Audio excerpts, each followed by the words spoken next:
about to have our group call with the team. I'm going to be going over setups, systems, the process when it comes to entering a trade, exiting a trade, risk management of a trade. We're going to go over all of that.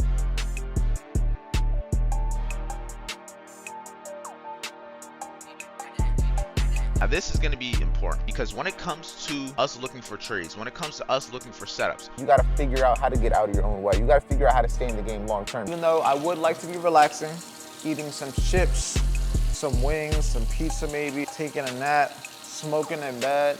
That sounds good. That sounds very fun right about now. Yeah, I would want to be doing all those things right now too, just like anybody else. Job ain't done. Morning everybody and welcome back to another video. Today, it's a new day. Is it raining? It wasn't raining, but it looked like it started raining 5 seconds ago. But like I was saying, welcome back to a new day. Today it is Sunday. It is ugly outside. It feels like it's about 6 o'clock in the afternoon, not 8 o'clock in the morning.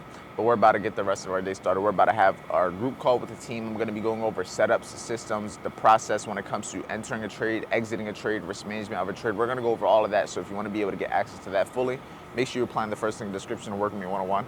But I'm going to give you guys some free game. And if you didn't check out yesterday's video where I had the backtesting session where there's also more chart game, more chart value for you to take advantage for free, go check out yesterday's vlog. But like I said, we're about to hop on this call. I got one-on-one calls later on in the day. I think my girlfriend has work. I got to get to the gym. Got to do the same shit that's got us here in the first place. New day, new money, new opportunities. Let's make the best of it. And for the people that care about this view, look at it. What a day to be alive. It may not be the sunniest day, but I'm grateful to be here. so we have the first setup, which is going to be false breaks. Then you're going to have the second setup, which is going to be for value gap fills. Not one is better than the other, and that's one thing I want you guys to keep in mind. People always say, which one do you like more? It's really just preference. Which one do I catch more trades on of recently? I catch a lot more trades based off of fair value gap fills. That doesn't mean that one is better than the other. It just simply means that preference-wise, based off of how I trade, based off of what I've recently found myself liking in terms of the trade systems, in terms of the trade setups, these are the main two that I use, and I mainly get for value gap fills. Like I said, not one is better, one is just a matter of preference. So there's two types of setups. They have very similar confirmations, very similar. So these are the two setups, but before we go over the two setups, I kind of just want to talk about the confirmations for these two setups, because when it comes to the confirmations, meaning the reasons for me to get in the trade, besides the false break, besides the fair value gap fill, where did I forget the word? Confirmations. So the confirmations for these are going to be, for the most part, the same. The same things that I'm looking for with a false break are the same things that I'm looking for with a fair value gap fill. The main thing that I like to pay attention to first is the trend. Trend is a confirmation. If you're overall been bullish the last 2-3 days, the chance of today being bullish is more likely. Doesn't mean it's guaranteed going to be bullish, but it's more likely. So one of the easiest confirmations that you can always have is trend. If you're looking for longs during New York and London was bullish and the previous day was bullish, you're following the overall trend. You're following the daily trend. So the chance of you finding or catching a trade in that direction is going to be significantly more likely. Doesn't mean it's a guarantee, but it's more likely. Trend is going to be the number one confirmation. After trend, the main thing that I like to use is not a big figure, a fib. Fib long or fib short.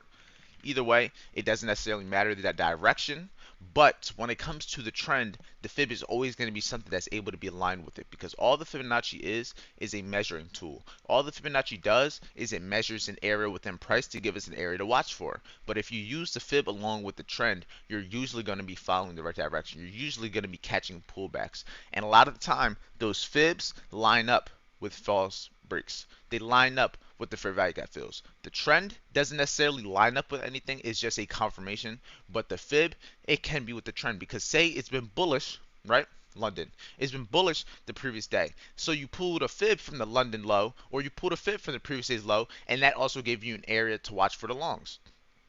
That's following the trend, but the fib is going to be the second thing that I'm always using when it comes to confirmations. Now, there's a couple other confirmations before we get into the actual setups. So trend is a confirmation. Our fib is a confirmation. Big figure levels. This is also a confirmation. Big figure levels are big figure levels such as 23,600, 23,500. So basically all the numbers you see on the right of my screen, when I zoom in a little bit, it doesn't go into big figure levels. But if I zoom out, you can see the big figure levels 23,600, 23,700, 23,800, 23,900, 24,000. These would be the big figure levels. And when you see price have reactions from these big figure levels, when those reactions are also aligning with the fib, when those reactions in the fib are also aligning with the overall trend, you start to stack reasons for why price may likely have a reaction, for why price may likely going in a specific direction. But a big figure level, just look at it as a reaction area. A gap is a reaction area. All we're expecting is price to have a potential reaction from this area. At the big figure level, it's not guaranteed we're going to move. It's just a confirmation. It's just an area that I'm going to watch. But if that area that I'm watching is, say, for example, is just 23,000, just for the example. If big figure level 23,000 is also within our fib, which is also following the overall trend from the last 2 days, we're just stacking up more reasons for why price is likely going to play out. So once you have a big figure level, once you're following the trend, once you got a fib, that's for the most part is that most of my confirmations. I would say that's going to be most of the confirmations aside. Oh, don't do that. Aside from the main reason to get into the trade, the false break and fair value gap fills, these are going to be the confirmations I can use for both. I use these confirmations on both of these setups, on both of these types of trades. False breaks and fair value gap fills. I use all of these together. But now I want to go in depth and kind of explain what a false break is. Keep it simple. What do you think of false break? False break of a higher low. That's literally all it is. When you think of a false break, it's just a false breakout. When you think of a breakout, price makes it seem like it's going to break above a high, but it doesn't. In this case, will be an example of a false breakout. Right here. This would be an example of a false breakout.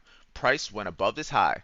There was people that are probably thinking, we ran the high, we're about to go bullish. We ran the high, we're about to go bullish. We're about to have a breakout. But guess what happened? We consolidated, ran the high, consolidated even more before eventually dropping off. This is an example of a false break, meaning a false breakout. You would have thought price was going to have a breakout, but it didn't, and it pumped you. It flagged you. So right over here, this would be another example of a false break. We ran above the Asian session high, started to slow down, created a doji, and then reverse the other direction. That is a false break. These are two examples of a false break move. And I'm going to go more in depth and like kind of show you examples and everything. But for the sake of where we are just right now, false break of a higher low. That is going to be the first thing that classifies a false break as a false break when it's running above a old higher low. But the main thing that you got to understand is there's going to be high probability highs and lows. Now this is going to be important because when it comes to us looking for trades, when it comes to us looking for setups, false breaks are good, but false breaks are on every time frame, on everywhere. Like false breaks are literally everywhere. 1 minute, 5 minute, 5 second. It's just a characteristic of the market. The main thing you got to understand when it comes to us and our setups, we have our confirmations. But now the main thing, when we ask yourself, if we're looking for a false break of a higher low, which highs or low which highs and lows are going to be the most high probability because there's highs and lows on every time frame. So which ones are going to be the most likely to have my reactions? And you guys already know the answers. Previous days highs and lows. Those are going to be the first things that I'm always going to be looking at. The A's in session highs and lows. That's going to be the second thing that I'm looking at. London, I'm going to abbreviate a lot of these. London session highs and low. These are abbreviated, but the previous day's highs and low, the Asian session highs and low, the London session highs and low. These are my main three high probability areas that I'm paying attention to. And I can promise you, when it comes to a false break move, when it comes to even a fair value gap fill move, these highs and lows are the main ones. There's highs and lows on every time frame, every single candle. But the main thing is you want to pay attention to the specific high probability highs and lows. There's false breaks on every time frame, but that doesn't mean as soon as the price runs above or below an old higher low, you're going to buy or sell. No. When price runs above or below a previous day's higher or low, an Asian session range higher low, a London session higher low, along with the fact that it has at least 2 or 3 of these other confirmations with it, I'm not taking the trade just off the false break. I'm taking the trade firstly. Oh, how did I forget this? How did I forget this? Too early. Forgot time.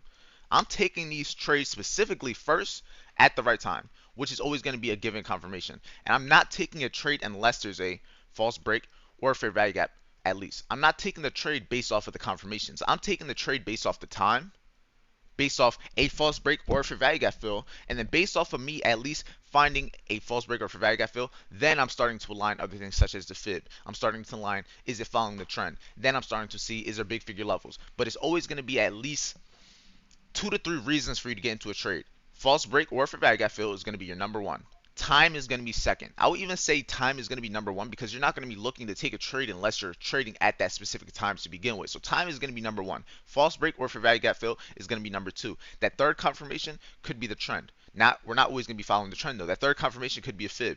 That third confirmation could have been a big figure level. That third and fourth could have been big figure and the fib. You could have had 3, 4, and 5 confirmations following the trend with the fib, with the big figure level at the right time, and you're having a false break. When you have all of them, that is a plus setup. It just makes sense. And if you take L on it, it is what it is because you did everything you were supposed to. You followed your system, you followed your setup, you followed your rules. But when it comes to back to this false breaks, the main thing you got to pay attention to is there's going to be highs and lows on every time frame. There's going to be false breaks of highs and lows on every time frame. Pay attention to the high probability highs and lows. The previous day's high and low, Asian session high and low, the London session high and low. Pay attention to those. I'm going to go into like kind of back test all the stuff that we're talking about right now in a little bit after I go over it all, but that's going to be the main thing when it comes to false breaks of it. Now the main thing when it comes to timing, I'm going to have the timing down here. What times do these false breaks, when are they the most ideal? In my opinion, when it comes to trading London session, that 1 to I would say 4, like that's a pretty wide window, but 1 to 4 a.m., that's going to be the high impact time when it comes to trading the London. When you want to trade London, when you want to catch false breaks during London, 1 to 4 a.m. is going to be the main thing. And what do you think is doing all those times? Having false breaks of what? Asian session highs and lows, previous day's highs and lows, and we're gonna go over it. All this stuff I'm saying to you guys and showing you guys is not just me rambling. I'm gonna be able to show you guys examples. But now, what would be the ideal time when it comes to false breaks for New York session? I'll say from about 8 o'clock to 10 o'clock is gonna be the most ideal because there's going to be times where we have news at 8 in the morning. There's going to be times where 8:30 NFP CPI might create the low of the day, might be able to give that reaction. Most times unless I'm going to be there around 9. But same for London session. Most times unless that main volume is 2 to around 3 a.m. But sometimes it's at 1, sometimes it's at 4. It's not always going to be, but the main window within time is going to be 1 to 4 a.m. and I would say 8 to 10 a.m. So around that 3-hour frame and that 2-hour frame of time. But that's just when the most volume is there. That doesn't mean there's not going to be a trade before that time, but not going to be a trade after. It's just you want to be able to have your time. When you go book a flight, you got a flight for your time. You got to go where you got to go. Not anybody else. You got to go where you got to go. So based off of your system, based off of when you're supposed to trade, that's when you're going to be able to show up. So false breaks, we have the high probability, we have the times that they happen, and we have the confirmations with them. I'm trying to think. Anything else that I'll have to add into this? False breaks, we kind of talk about trend. The main thing, let me know if you guys have any questions. Let me know if you have questions based off this first setup so far. If there's no questions, then I feel like it's pretty explained, and then the main thing will be going over for value gap fills and then giving examples. But before I start going more in depth, let me know if you have any questions for the false break move. Even if it's not anything that's specifically like, oh, something about it, even if it's just you're confused on. So just like that, get the brightness up. We're done. That was a long call. That was an hour, 10 minutes. I'm probably gonna give you guys maybe 10 minutes just because it was an hour and 10, just to give the majority of the game. But that was a lot. Like I went over the exact setups. This is gonna be one of the more educational videos, a lot of the more chart concepts. So I hope you enjoyed it. I hope you were able to take advantage of it because the same thing that I did here is the same thing you can do yourself. You can go into the charts, you can back test, you can practice all the systems, all the setups, get the confidence you need to be able to go into a funded account, to get the confidence you need to go into a live account, all of that. If I could do it, if my team can get confidence in it, if we can back test this, if we can put in the work, there's no reason you can't. So with that being said, about to get the rest of my day going. It is 10:25 in the morning. So call lasts a little bit longer than expected, but no days off, gotta get value. And then I have my one-on-one calls later also. So regardless, it's a busy day. It's an ugly day. It was pouring while we were on the call. But yeah, no days off. I got a lot of calls today.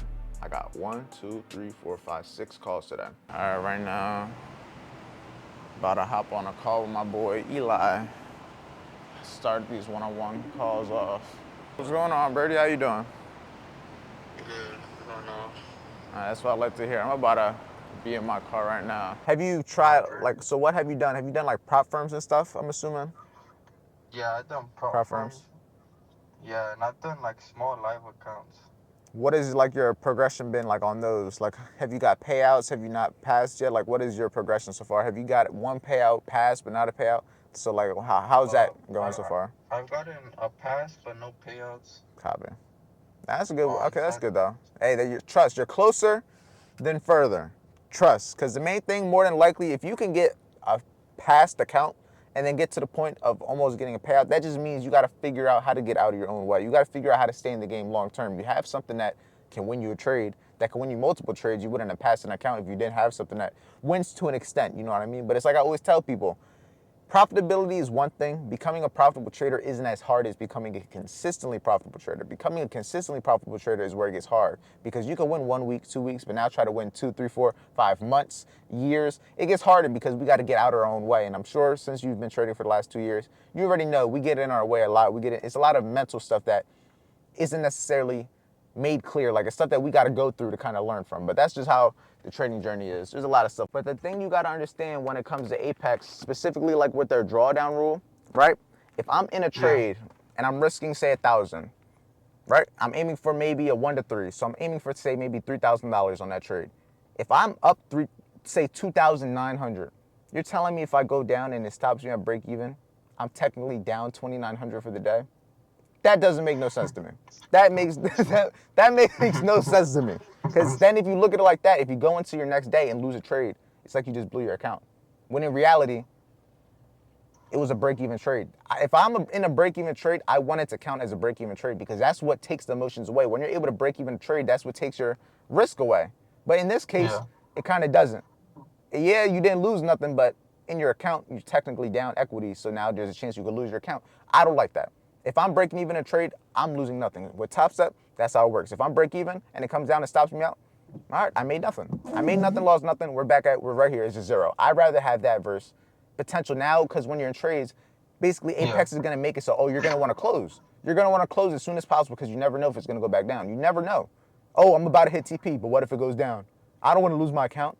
I'm going to close here. Next thing you know, it goes back up, and now you're just sick, and now you're running straight. It's just a big domino effect. Like, the domino effect of going on tilt is Yeah. like the casino. It opens at 6:30 here. I'm gonna be on the charts, and then I have work at 7:30. But if anything, So I'm gonna. 7:30. So 6:30 is 9:30. So you said you have work at 7 or 7:30. I ate the food and everything that I got. Hopped off that 101 call. Now I'm about to hop on to the rest of the calls. That was a new student, so I still have the rest of my 101s with already existing students. So with that being said, I'm about to plug everything in. So yeah, let's get on to these 101s. There's gonna be a lot of game, a lot of value, so you already know. If you wanna work with me 101, the first link. But with that being said, let's hop straight on to the calls. About to call my boy JP. Let's get straight. Oh, drop my phone. What's going on? Bro? Shit, nothing much, nothing much. Just another day, just another day. How about you? Process and like I don't understand how someone can start this shit and then quit. Oh, You yeah. know what I mean? Regarding the potential. Like I see you, bro. You in an hour and a half, 2 hours, you make 2,000-3,000. You know what I mean? Like it's fucking ridiculous, dog. Like just the knowledge that comes with this and the opportunity. You know, I mean, right now I'm learning, but I know, whether it's a year from now, 2 years from now, this shit could replace my income with just a couple hours a day. No, that's a fact. It's just about building ourselves into the person that's capable of being able to do it. That's all it is. Just building ourselves, building the habits, building the traits that make us the capable person that's able to do it. Building yourself to the person that's understanding of the things to do on a daily basis, not getting your own way on a daily basis. But it's just a day-by-day journey. Like, as of right now, you're still in the early stages of just taking in all of the knowledge, taking in all the information, just trying to get a good understanding of the market structure, price action. And I will also recommend, if you didn't watch the last 2 days, watch the last 2 days, because those are going to be just 100% on trading, price action, just the market. The last two sessions, so the 31st and 30th of August, it was the back testing session, and then the one we did this morning, which is going over the two setups. So they just went over everything in terms of price action. Because I know in the beginning of May, you're going to get back testing sessions, but I did a lot of psychology around that point also. But if you watch these ones specifically, it'll be more in depth on the trades, the charts, especially going into Monday now. You're going to want to have a good understanding of what we're looking for, so that when we come here in the morning and you see the trades when you're actually there this time. I know you said it was going to be Tuesday, right? Let's say I pay attention to when it comes out more or less to the news. I don't really care if it's good or bad news. I just want to know if there's going to be news that's going to be coming out at a specific time. Because for all I know, it could be news that we're at war, the market might just go up from it, or it could go down. There's no saying, but the main thing is I want to know what time it's coming out, because I would rather trust price action and just expect volume at those times. I'd rather trust price, because even if news comes out, the market's going to do what it was going to do regardless. The news may just help it. It may just not help it. But I don't want to take my bets on something that I can't trust like that. I could trust price action. I could trust price. And I'd rather trust that over some news. Like I said, I just like to know when the news is going to come out. Got you. That makes sense. Just news in general, not any specific news, good or bad. Yeah, I would say the news I try to avoid, which is always around the same times, the same months and everything, is going to be FOMC. I don't trade that. I'll trade after, may trade before, but I'm at when the FOMC trades out. Nah, FOMC is usually in the evening though, around 2 p.m. So usually I'll trade before it, and if I don't get nothing, I just leave it alone. So there's usually not a trading after FOMC. CPI is a news event that I will avoid. I'll trade after it. I won't trade before it, but on those types of days, there might not be a trade, so I'm a little bit more cautious. NFP, I'll trade after NFP. NFPs aren't too bad, but sometimes NFP might just go crazy and it might not give me a trade after, but I'll trade after a lot of those events. The main one I will trade before would be like FOMC, and that's because it happens at like 2 p.m., so I still have a lot of time to be able to see what I could do before that news comes out. But sometimes on FOMC days, it might be really choppy until 2 o'clock. So sometimes those aren't the best days. But usually on those high impact news days like that, which are usually like once a month, those are the times to just be aware of, because price might not move the best. One thing I never understood is how the weather can make you feel tired. Never understood it. But right now I feel tired as shit and I haven't really even done nothing today. So I'm about to make this coffee real quick. Do I got any jars, mugs? Do I? Might have to clean a cup. But yeah. Besides that though, tired as shit. We working though, no days off. I ain't gonna complain. I'm just happy to be here. Happy to be able to be in a high rise working on a Sunday. Even though I would like to be relaxing, eating some chips, some wings, some pizza maybe, a cheesesteak, taking a nap, smoking in bed. That sounds good. That sounds very fun right about now. Especially considering I'm wearing jeans right now. So being in bed just sounds amazing, because jeans just make me feel like I'm doing shit. Makes me feel like I'm being productive though. I don't know why. If you know, you know. I don't know. But yeah, I would want to be doing all those things right now too, just like anybody else. But I got another 3, 4, or 5 one-on-one calls. I got to edit the video for tonight. And I got a whole lot of talking to do. Yeah, so we ain't done yet. The job ain't done. The show must go on. All right, waiting for a student on the next call in 6 minutes. And I'm about to go crazy on this coffee. Shout out to my girlfriend for getting me this coffee right here. Coffee mug with the dog. But now I'm about to take a sip of this hot coffee.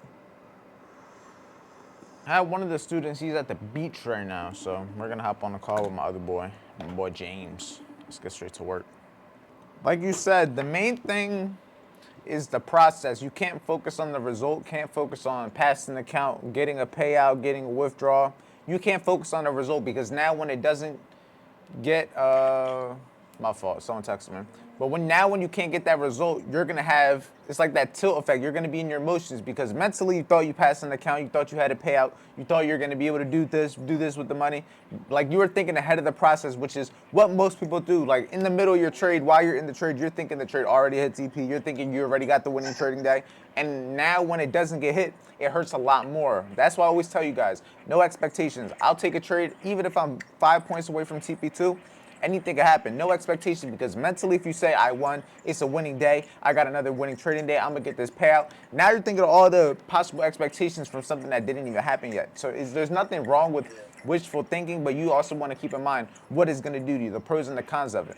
Like you don't want to have any expectations. The main thing you want to be able to do when going into a challenge, when going into a funded account, when going into even a demo, focus on the process that's going to allow you to win more than you lose, and make sure that your wins are bigger than your losses. Like you said, more than likely you are over trading, over leveraging, doing one of the two things, because that's the only way that you lose your account in a fast amount of time. If you would have lost back-to-back days, like 2 to 3 weeks in a row, that would have been one thing, because it's just accumulative over time. But if it happens immediately, it's because you were just either risking too much or taking too many trades. But it's like you said, the tilt.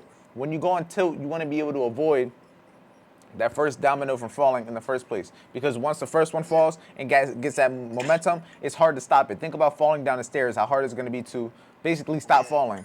You want to be able to avoid stop falling. You don't want to run up the stairs. So that's what happens from trying to run up the stairs. That's when you trip. And if you trip, you might just roll and you might end up all the way up at the bottom. Versus if you just take it slowly, it's going to take you longer. If you try to skip steps, you might just try to skip one. It might work a few times, but if all you need is a trip one time and then all the way right back to the bottom. So you just want to take it consistently, take it slowly. Like even right now, if you have an account, try to remain on one account. Have your goal being staying on an account, because even if you're not making a whole lot of money, even if you're not passing an account or getting a payout, if you could prove to yourself you could stay in the game, that's going to be way more valuable than just winning a trade. Because you could win a trade, but if you can't manage risk and manage your emotions long term, winning a trade doesn't mean anything. It's like the same thing. You might know how to go up the steps, but all it takes is you trying to skip it one time, trying to rush one time. It doesn't mean you don't know how to go up the steps. It doesn't mean you don't know how to do it the right way. It's just a matter of actually doing it the right way.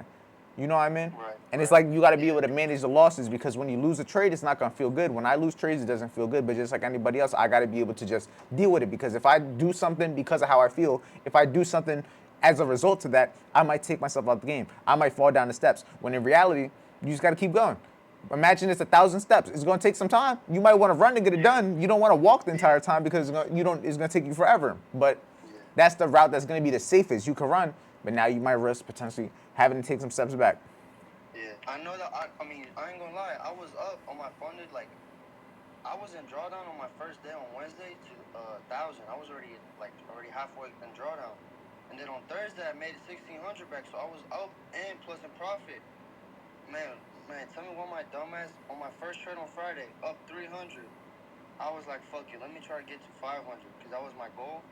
Bro, I blew. Damn, that's when I looked like I was on tilt, you know, just trying to get back my 300 profit, then trying to get back in like break even, and then just trying to get close to break even, and then just kept going and going. I was like, bro.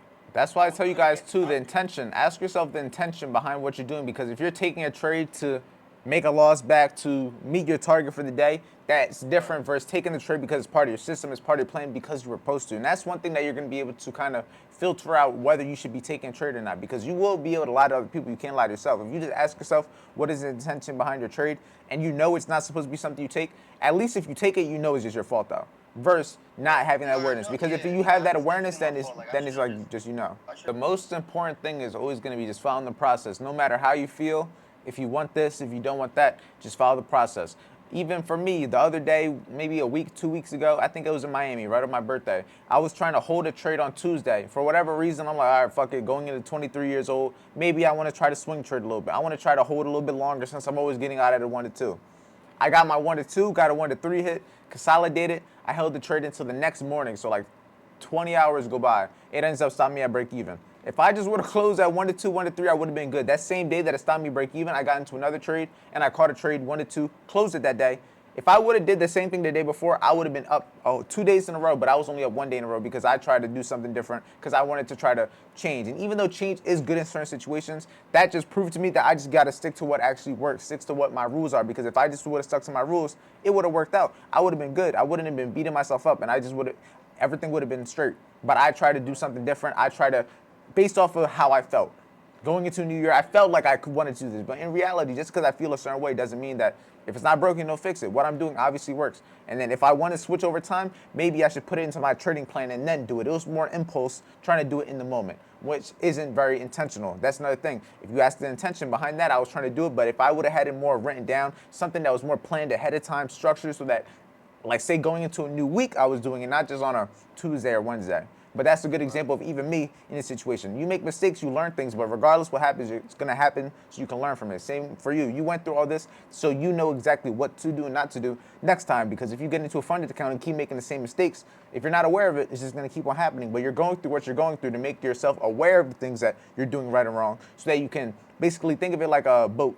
You got to be able to patch the parts that are going to make you sink, but you don't know until it's sinking, until it's literally, you see water from these areas, and you don't know until you're actually in the water, you're actually in the field, you're actually doing what you're supposed to. And then from there, you see where the leaks are, so you can fill them, but it takes time. All right, I think that's gonna be all the one-on-one calls that I'm gonna be giving to you guys today. I'm about to get some content for my Instagram posted, so if you don't follow me on Instagram, make sure you follow me on Instagram. I'm probably gonna go on there and answer some questions also. So I might go on Instagram Live, I kinda want to, but I'm also about to answer hella questions on my story for Instagram. So I'm probably gonna go to the balcony, just do that, trying to get some value and get some sun. But I'm probably gonna go, matter of fact, downstairs to the store first. I'm probably gonna go to the store, get something to drink, because I have shitty water. I don't got no Evian water. So I wanna go get some Evian water. I wanna go get maybe some snacks downstairs, something to hold me off. But besides that, yeah. So, because a couple of the other students had to reschedule, so I had about 2 people that I didn't do a call with, 2 or 3 people, unfortunately. But hey, makes it so I got more time to enjoy. So with that being said, I'm about to get this shit posted, go downstairs to the store, and yeah, let's keep it flowing.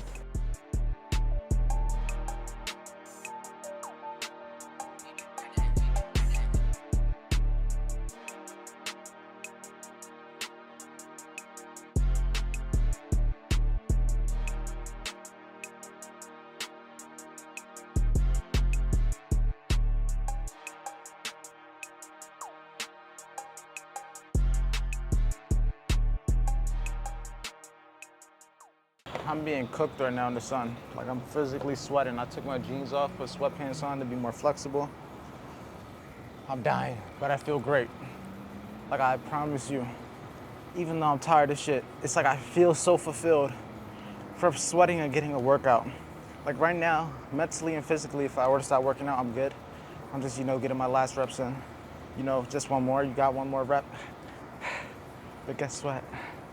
This shit really do make you feel better. On a day like this, Sunday, where the market's closed, there ain't really much to do. Work out, man. It's how you do one thing, it's how you do everything. Stay busy, stay disciplined enough to do the work even when you are in pain and when you're uncomfortable. Right now, I'm wearing all black in front of the fucking sun, baking. Sweating my ass off, but I feel good, bro. I feel good. Like, I feel like I could conquer the world. I'm getting everything done, getting a workout, got my one-on-one calls done. Next thing is just to get this piece of content done. I got more content for Instagram to get done. Just working, bro. Like, I promise you, it's not gonna be easy. Sometimes it's gonna be fun, but most times it's not fun. But after you get it done, you appreciate it and you enjoy that shit. Working out in the moment isn't fun, but it feels so rewarding. Once you get done, sit in the car, sit in the AC, take that shower, you appreciate that shit so much more because you earned it. It's different when you earn the work. No cap. But I'm tired of shit, sweating like a motherfucker. I'm gonna get this workout done. How you do one thing is how you do everything. Stay fucking busy. And yes, I got a hole in my shirt, but guess what? You used to live with your mom. And you already know what time it is. Once you see the iPhone camera come out, the video is about 32 minutes as of right now. So I hope you enjoyed the free game. I've been eating these Hillshire crackers up. I had steak earlier, had a good workout, got content, got the one-on-ones done. Now it's time for me to get some rest, get some sleep, to be able to wake up and have a great week. Wake up, be able to give value. Wake up and be able to make money trading so we can continue to afford this lifestyle and afford to keep doing my thing. Evian, if you want to sponsor me, come on. If you want to work with me one-on-one to be able to learn how to make your first 5 figures when it comes to trading, get access to all this stuff. Like the last 2 days, I've had over 2 hours in educational sessions just when it comes to price action. I gave you guys maybe 15, 20 minutes total of that, which is like nothing, but I hope you enjoyed it. But with that being said, first link is how you can apply to work with me. Second link is free trading training, and I'll see you guys in tomorrow's daily video.